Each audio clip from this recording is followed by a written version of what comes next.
Good morning, fellow YouTubers. It's Sunday morning, the 2nd of March 2025, and I'm just off out for another adventure. And I've got Bear in the back as usual. He's just sitting there nice and quiet because he's excited about going out.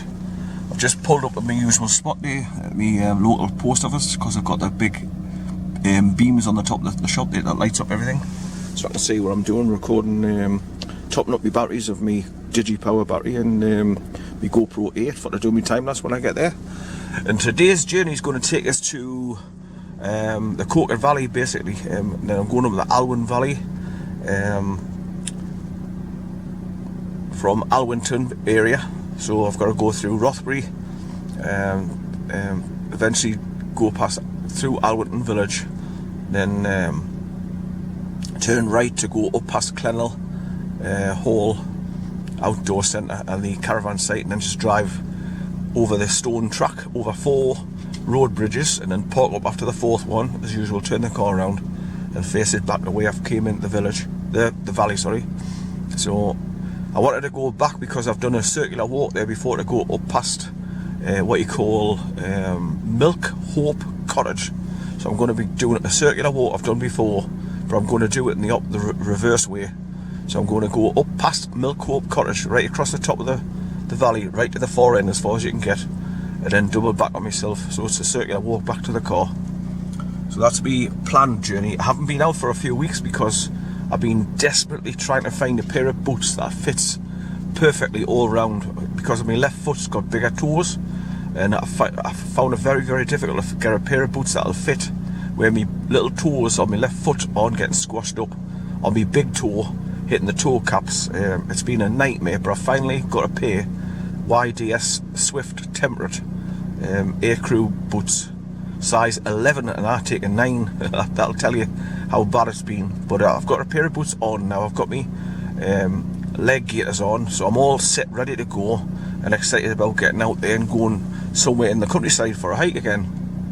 So without further ado, I'll get on Prince Edward Road then, set off past the Nook shops on my journey out of here. So bye for now. Okay, it's 7:41 AM in the morning, this Sunday morning, the 2nd of March 2025.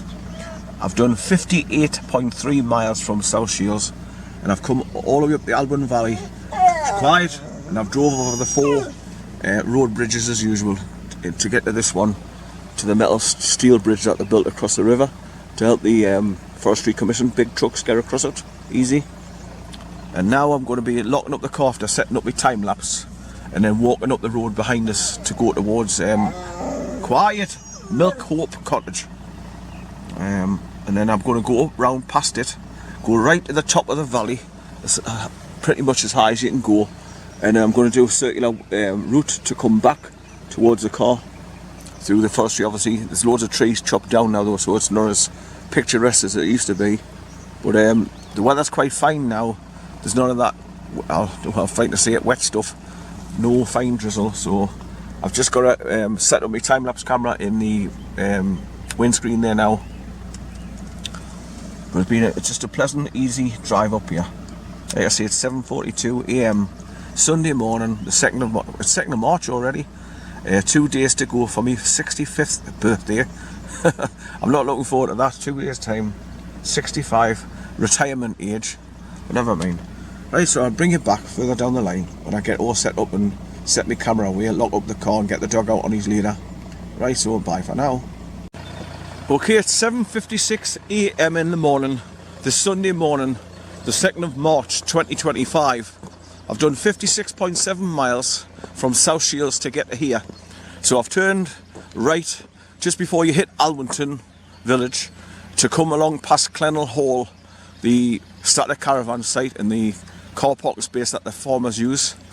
You come all the way up the valley over 4 road bridges. There's the 4th one you can see straight ahead there, look, half a mile up. And then you come to here where they've built this purpose steel bridge to get across the burn for the big trucks to get across with all the trees that they've chopped down on the back of them. He's whining. I've just let him out to go and have a quick wee, and he went did his toilet business. But the trouble is, once he gets out, he gets dead excited. He won't come back so it's taken us a while. I had to pretend I was leaving and open up the boot door and he's jumped back in, so I'll have to put him on his leader when I start going up the valley there towards MILKHOPE Cottage. Little bugger. But the trouble is, once I've got him on the leader, he starts pulling, pull. It's terrible. And my arms start to ache, especially my right arm, because obviously that's where I've got to hold him back with my right arm, because my left arm's knackered and no strength in my left hand for grip. So I've got to use my right hand and right arm. Right, so I just wanted to make a quick video to show you where I am, how I got here, the date, and where I normally park when I come through here. I park here all the time after coming over the 4 road bridges into and follow the River Alwyn all the way at the top. So this burn comes all the way from the top of the valley, and I'm heading up that direction, but halfway up I'm going to be turning right and take the access road to go up to MILKHOPE Cottage that you can rent out and stay there. And the last time I was here, which was a couple of years ago, it was all done out and had fire pits outside with seats around and everything, so it's quite modernised now for people staying there. I want to come out and stay in the country. As you can see, at the moment, beautiful skies. The sun's going to come up soon over the top of the valley there, and so far so good. No chemtrails. It's wonderful.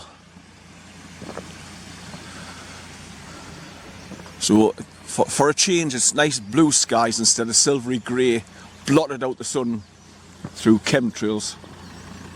I've noticed when I put me films up and pointing my camera to them, oh, there's one there, but that looks like contrails.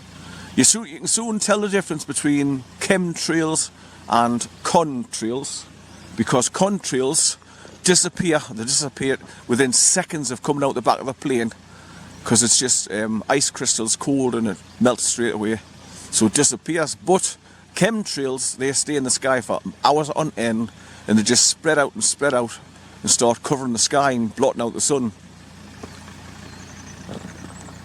And obviously all the deadly chemicals that they've been spraying with, like bugs, for years.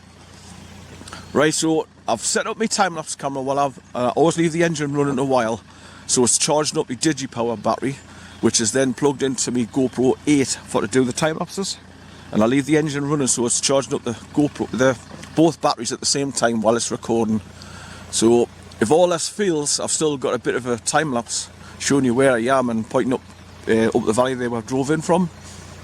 There's the wooden bridge that you used to have to get across the burn before this steel bridge was built, because obviously after heavy rains this burn used to come 18 inches high and fast moving, so it was hard to get across. He's whinging like he wants to get out. So it was a godsend when they built this steel bridge to get across the burn here, so you don't get your feet wet plodging through the burn like you used to. And then there's a second burn 75 yards up there that you have to cross as well.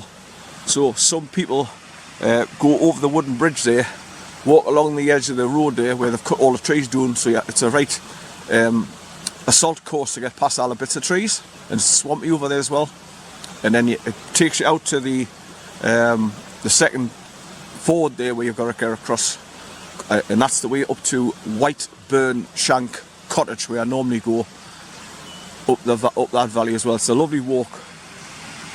Right, so without further ado, I'll get back in the car, get him all ready, put him on his leader, and start walking up the valley behind us here, where you can see the green sign, Kidland Forestry, England. Right, so I always come up the valley because obviously I'm disabled.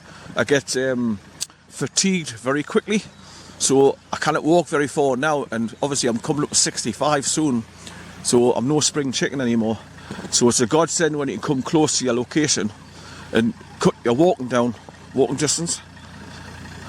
So like I say, I'm going to walk up that road, round that right hand bend up there, and then come to the access road that leads up to MILKHOPE Cottage. So I'll be turning right and going up the hill, which is quite steep, and then turning left into the access road which leads to MILKHOPE Cottage. So that's going to the start of my journey. So I'll bring you back. Bye for now.